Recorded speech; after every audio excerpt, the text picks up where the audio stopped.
LJ, ano nangyari? Pagbaba, nung nag-suck in yung plastic, yun, nagpanic na ako. Parang, hindi ko ma-pull yung susi. I thought I had it, but I couldn't move. Tapos, doon nakainom ako ng tubig. Doon ako hindi ko na. Manuel, ligtas ka na. Elmer, LJ, pareho kayong sumuko.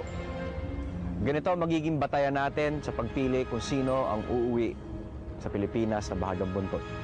Nag-umpisa ang oras sa pagbagsak ng bolsa de plastiko at matatapos ang inyong oras sa pagsenyas nyo. Nasuko na kayo.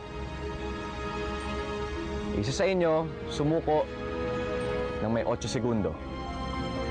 Ang isa ay sumuko na 11 segundo. Ilang segundo lang ang pagitan. Sayang.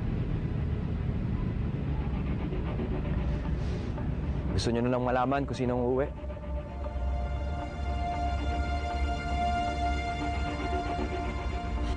LJ, siguro ngayon na ang panahon para bumalik ka sa El Campo Miedo para magpahinga. Ligtas ka, LJ.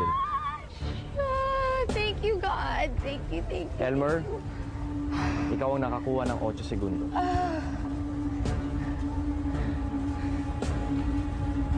Bueno, Manuel, LJ, makakapagpahinga na kayo sa El Campo Miedo.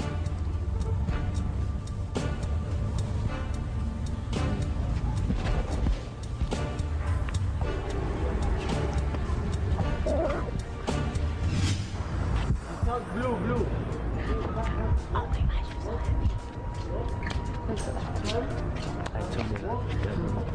Thanks. One more round.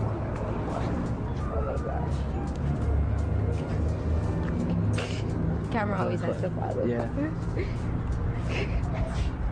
Ganda nung smile niya. Ang ngiti. Masaya, di ka uwi. Nag-work yung hog niya. Dalawang beses na yun, ha?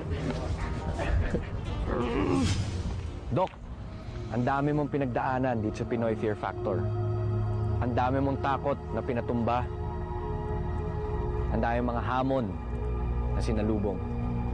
Sabi mo nga, bibihira o baka ikaw lang ang veterinaryo nakagawa ng mga nagawa mo dito sa Argentina. Pero, ganoon talaga ang laro. Ikaw ang panlimang partisipante na uuwi sa Pilipinas na bahagang buntot. Dito nagtatapos ang iyong mahabang biyahe sa Pinoy Fear Factor. Uuwi ka na sa Pilipinas, Elmer. Adios, amigo. Ang naramdaman ko, nalungkot ako kasi yun nga, 3 seconds lang. Kaya ko pa naman tumagal kasi nagpanic lang ako. Yun ang disadvantage minsan pag nauuna ka. Kung mauulit lang at si LJ ang nauna at tapos hindi niya nagawa, tapos kung alam ko naman na pag hindi nagawa, time talaga pagbabasihan eh. Yun nga yung pinaka medyo masakit ng konti kasi it's a close fight na 3 seconds lang. Kaya ko pa namang pigilin ang breath ko nun eh.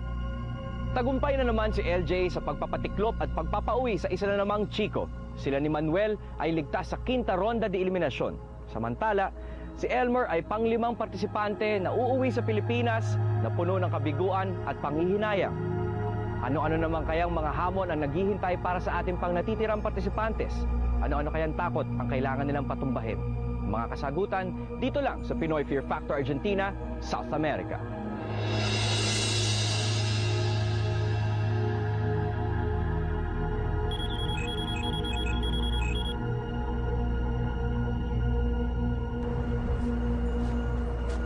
Participantes! Guys! Luwas na kayo! Hey, let's go! Nandiyan na ata siya.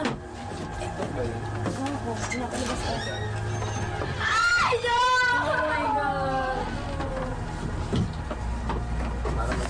Bro, makakapagpahinga ka na! Makakapagpahinga na ako sa kanila. Makakapagpahinga ka na, finally. Ang pakiramdam ko ngayon, magkahalong lungkot at saya. Naranasan ko tong pagpunta sa Argentina, nakasama ko sila, na masaya pala silang kasama, ganon. Kamusta muna na kami sa mga aso mo? Ano nangyari sa'yo? Oh, iyak na naman si RJ. Squad! What happened? Si RJ. Ayun yung pump squad pare yan, sumablay. Malulungkot ako kasi, yun. Yung pump squad, kare-recruit ko lang, bigla akong unang natanggal. Jom, lumipat ka na dito para... Oo nga. Saan sa girls? Sunod-sunod na kami nalalagas. Nauna si Chef, sumunod ako, baka ikaw nasusunod. Mahirap yan. Ay. Ay, masama eh, masamang Bakit yung sinasabi mo yan? Hindi, lumipat ka. Magkakalaban kami sa stand, pero pagdating kasi dito, nabuong pagkakaibigan namin, lalo na sa mga kakwarto ko. Paano? Babay na mo talaga to. Babay na. Sinabay. Pakain ko bawon. Sa bawon, pabawon. Kaswit ni John talaga. Yun ang pump May kagat na! Kaya sumali ako sa pump squad. Ito si John. This is an experience worth remembering na para ma-overcome mo yung fear mo. Yun nga lang sa heights, takot din ako. Na-achieve ko yun. Yung pagkain ng cockroach, mga utak na dating pinandidirihan namin. Ang importante sa akin, na-achieve ko yung stand. I give my best. Kahit naman masugat ka, okay lang, tayo pa rin. Kasi ginusto ko to gusto kong sumali sa Fear Factor. Ay, thanks. And the whole experience dito, masaya, sobrang saya. Ang dami kong na-appreciate at sabi ko nga, hanggang mamatay ako, dadaling ko to. Sabi ko nga, pag magpapatayo ako ng clinic, may mga Fear Factor na sign para astig, ako lang yung veterinarian sumali sa Fear Factor. Bukas, abangan ang bagong hamon na haharapin ng mga natitira pang partisipantes. Malalaman din kung ano ang pasabog na iiwanan nila Jose at Elmer na wawasak sa kumpiyansa at diskarte ni Super Manuel. We're going down, Doc. We're going down.